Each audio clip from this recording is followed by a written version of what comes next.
తిరుమల స్వామివారి హుండీ ముడుపు సీక్రెట్ ఇదే. ఇలా ముడుపు కడితేనే ఫలితం ఉంటుందట. మనలో చాలా మంది తిరుపతి వెళ్తూ ఉంటాం.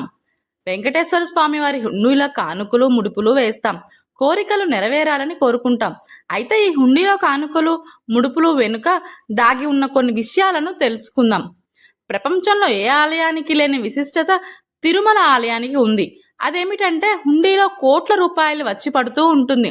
అక్కడ ఎలా వస్తున్నాయి, ఎందుకు అక్కడే అన్ని డబ్బులు వేస్తున్నారు అంటే ప్రతి ఒక్కరూ చెప్పే సమాధానం ఏమిటంటే శంకరాచార్యుల వారు అక్కడ శ్రీచక్రాన్ని ప్రతిష్ఠించారు, అందుకని అక్కడ వైభవం ఉంటుందని చెబుతారు. అయితే శంకరాచార్యుల వారు ప్రతిష్ఠించిన శ్రీచక్రం మహాశక్తివంతమైనదే, కానీ శంకరాచార్యుల వారు ఎన్నో ఆలయాల్లో శ్రీచక్రాన్ని ప్రతిష్ఠించారు. కానీ అక్కడెక్కడా రాని సంపద తిరుమలలోనే ఎందుకు వస్తుందంటే ఆ తిరుపతి దేవస్థానం హుండీకి ఒక రహస్యం ఉంది. ఆ హుండీకి ఉన్న రహస్యం పద్మపురాణంలో ఉందట. పద్మపురాణం ప్రకారం స్వామి కలియుగాంతం వరకు కుబేరుడికి వడ్డీ చెల్లించడం ఎందుకు అని అమ్మవారు ఈ ప్రశ్నను స్వామివారిని అడిగింది.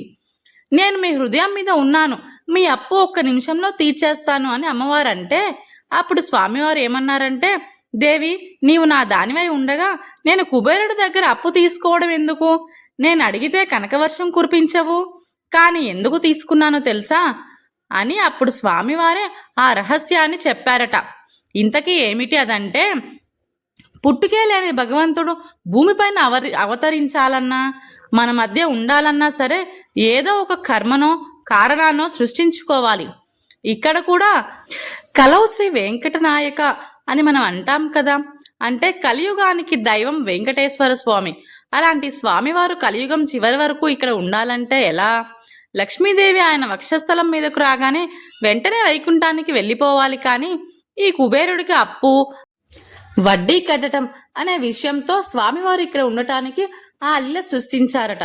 కలియుగాంతం అవ్వగానే అమ్మవారు మూలధనం అంతా ఇచ్చేస్తారు. అప్పుడు లక్ష్మీనారాయణులు ఇద్దరు వైకుంఠానికి వెళ్ళిపోతారట. అది అక్కడి రహస్యం.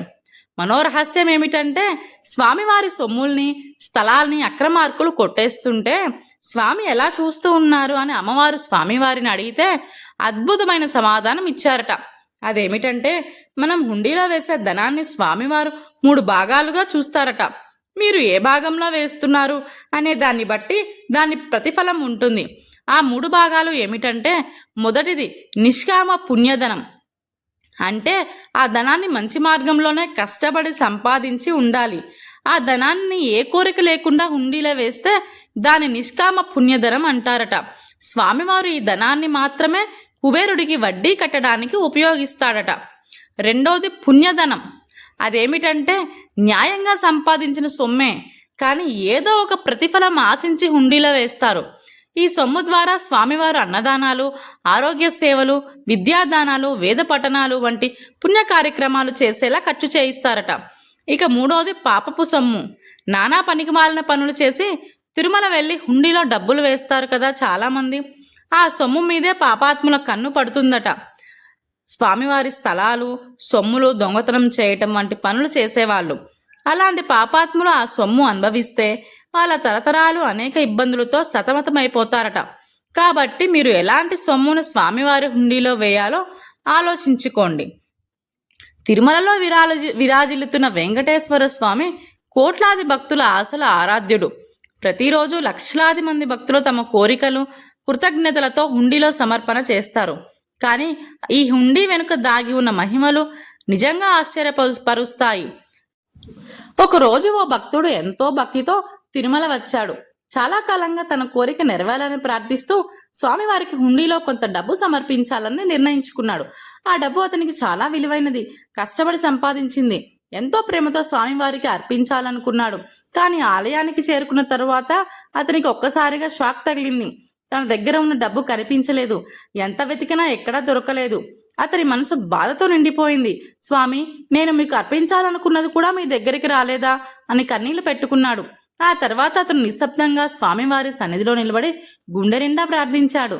కొంతసేపటి తర్వాత ఆశ్చర్యకరంగా హుండీ దగ్గరే అతని డబ్బు కనిపించింది. ఎవరూ తీసుకోలేదు, ఎక్కడికి పోలేదు. అదే చోట తిరిగి అతనికి దొరికింది. ఆ క్షణంలో అతని ఆనందానికి అవధులు లేకపోయాయి. ఇది స్వామివారి కృపే అని భావించి కన్నీళ్లు కారుస్తూ ఆ డబ్బును హుండీలో సమర్పించాడు. ఈ సంఘటన మనకు ఒక గొప్ప సందేశం ఇస్తుంది. మనసారా ఇచ్చే సమర్పణను స్వామివారు ఎప్పుడూ వదిలిపెట్టరు. భక్తి నిజమైనదైతే దైవం మనతోనే ఉంటుంది. స్వామివారికి అర్పించాలనుకున్నది చివరికి స్వామివారికే చేరుతుంది. అదే శ్రీవారి మహిమ. ఒక చిన్న గ్రామంలో నివసించే ఓ మహిళ జీవితంలో ఎన్నో కష్టాలను ఎదుర్కొంటూ జీవిస్తోంది. ఆర్థిక సమస్యలు, కుటుంబ బాధ్యతలు అన్నీ కలిసొచ్చాయి. అయినా ఆమెకు ఒకే ఒక నమ్మకం, స్వామివారు ఉన్నారు, ఆయన కాపాడుతారు అన్న విశ్వాసం. ఒకరోజు ఆమె తిరుమలకు వెళ్లాలని నిర్ణయించుకుంది. తన దగ్గర ఉన్న చిన్న బంగారు గొలుసు మాత్రమే ఆమెకి విలువైన ఆస్తి. ఆమె మనసులో ఒక సంకల్పం చేసుకుంది, స్వామి, నా జీవితాన్ని మీరు మార్చితే నేను ఇది మీకు అర్పిస్తాను అని. తిరుమలకు చేరుకున్న తర్వాత కన్నీళ్లతో భక్తితో ఆ చిన్న బంగారు గొలుసును హుండీలో వేసింది. అది ఆమెకు చాలా విలువైనది. కానీ స్వామివారిపై ఉన్న విశ్వాసం ఇంకా ఎక్కువ. కొన్ని రోజులు గడిచిన తరువాత ఆశ్చర్యకరమైన మార్పులు మొదలయ్యాయి. ఆమె కుటుంబంలో ఆర్థిక పరిస్థితి క్రమంగా మెరుగైంది. అప్పులు తగ్గాయి, ఆదాయం పెరిగింది, ఇంట్లో సంతోషం తిరిగి వచ్చింది. ఆమెకు అర్థమైంది, ఇది తన శ్రమ మాత్రమే కాదు, స్వామివారి అనుగ్రహం కూడా అని. ఆ ఆనందంతో మళ్లీ తిరుమలకు వెళ్లి ఈసారి మరింత కృతజ్ఞతతో స్వామివారిని దర్శించుకొని మరిన్ని సమర్పణలు చేసింది. ఈ సంఘటన మనకు ఒక గొప్ప సత్యాన్ని చెబుతుంది. స్వామివారికి ఇచ్చేది పరిమాణం కాదు, మనసులోని భక్తి. నిజమైన విశ్వాసం ఉంటే చిన్న సమర్పణ కూడా మహాఫలితాన్ని ఇస్తుంది. భక్తితో ఇచ్చిన చిన్న బంగారం స్వామివారి కృపతో బంగారు జీవితంగా మారింది. అలానే ఓ భక్తుడి జీవితంలో జరిగిన అద్భుతం ఇది. ఒక యువకుడు ఎన్నో సంవత్సరాలుగా ఉద్యోగం కోసం ప్రయత్నిస్తున్నాడు. చదువు ఉంది, ప్రతిభ ఉంది, కానీ అదృష్టం మాత్రం కలిసి రావడం లేదు. ఎక్కడికి వెళ్ళినా నిరాశ ఎదురవుతోంది. కుటుంబ పరిస్థితి కూడా బాగోలేదు. చివరికి అతని ఆశలు తగ్గిపోతున్నాయి. అలాంటి సమయంలో అతను తిరుమల వెళ్లాలని నిర్ణయించుకున్నాడు.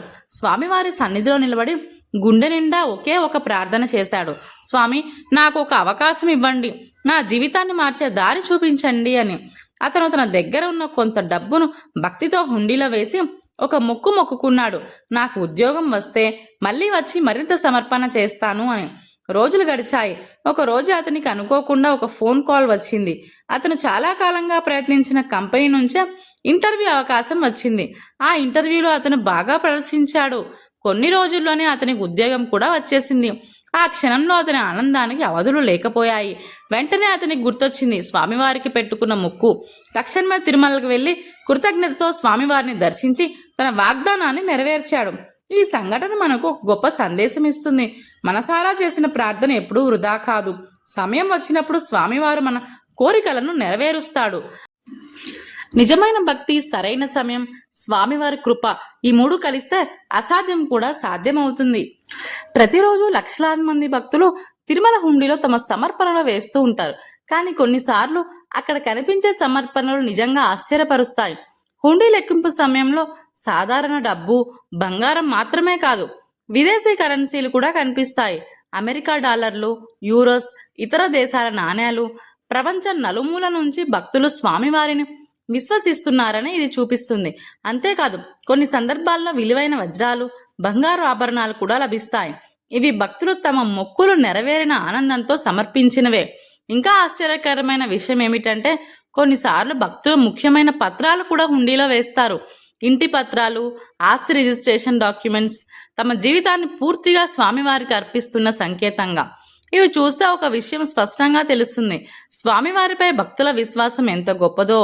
సంపద మాత్రమే కాదు, తమ జీవితం మొత్తం కూడా స్వామివారికి అంకితం చేస్తున్నారని. ఈ అరుదైన సమర్పణలు మనకు ఒక గొప్ప సందేశం ఇస్తాయి. దైవంపై నిజమైన విశ్వాసం ఉంటే మనసులో ఉన్నది అంతా అర్పించాలనిపిస్తుంది. ప్రపంచం నలుమూలల నుంచి వచ్చే ఈ సమర్పణ ఒకే మాట చెబుతుంది, స్వామివారు అందరి దేవుడు, అందరి ఆశ్రయం. మనిషి జీవితంలో సంపాదించేది డబ్బు, బంగారం, ఆస్తులు, ఇవన్నీ మన కష్టానికి ప్రతిఫలం. కానీ హుండీలో సమర్పణ చేసే సమయంలో మనం వాటిని స్వామివారికి అర్పిస్తాం. అది ఎందుకు? అది ఒక సంకేతం. ఇది అంతా మీ వల్లే వచ్చింది స్వామి అని అంగీకరించటం. హుండీలో వేయడం అంటే మన సంపదను ఇవ్వడం మాత్రమే కాదు, మన అహంకారాన్ని వదిలిపెట్టడం. అందుకే తిరుమలలో హుండీ ముందు నిలబడినప్పుడు చాలా మంది భక్తుల కళ్ళలో నీళ్లు వస్తాయి. అది డబ్బు ఇచ్చే భావోద్వేగం కాదు, అది సమర్పణ భావం. ఇంకో ముఖ్యమైన విషయం ఏమిటంటే, స్వామివారికి ఎంత ఇచ్చామన్నది ముఖ్యం కాదు, ఎంత భక్తితో ఇచ్చామన్నదే ముఖ్యం. ఒకరు కోట్లు ఇస్తారు, ఇంకొకరు ₹1 ఇస్తారు, కానీ స్వామివారికి ఇద్దరూ సమానమే. భక్తి నిజమైనదైతే హుండీ మనకు నేర్పించే గొప్ప పాఠం ఏమిటంటే ఇవ్వడం నేర్చుకో, అప్పుడు పొందటం సహజంగా వస్తుంది. అహంకారాన్ని వదిలేస్తే అనుగ్రహం చేరుతుంది. హుండీలో పడేది డబ్బు కాదు, మన భక్తి. తిరిగి వచ్చేది డబ్బు కాదు, స్వామివారి అనుగ్రహం. తిరుమలలో విరాజిల్లుతున్న స్వామివారి సన్నిధిలో ప్రతి భక్తుడికి ఒక ప్రత్యేక అనుభూతి ఉంటుంది. అది కేవలం దర్శనం కాదు, అది మనసుకు కలిగే ఒక శాంతి, హృదయానికి కలిగే ఒక నమ్మకం. తిరుమలలో హుండీ దగ్గరికి వచ్చినప్పుడు చాలామంది ఒకే భావనతో నిలబడతారు, స్వామి ఇది నా చిన్న సమర్పణ అని. ఒక కుటుంబం సంవత్సరాలుగా కష్టాల్లో ఉంది, అయినా వారు ప్రతి సంవత్సరం తిరుమలకు వచ్చి తమకు చేతనైనంత సమర్పణ చేస్తారు. వాళ్ళు చెప్పే మాట ఒకటే, మేము ఎంత ఇచ్చామో కాదు, స్వామివారు మాకు ఇచ్చింది చాలా ఎక్కువ అని.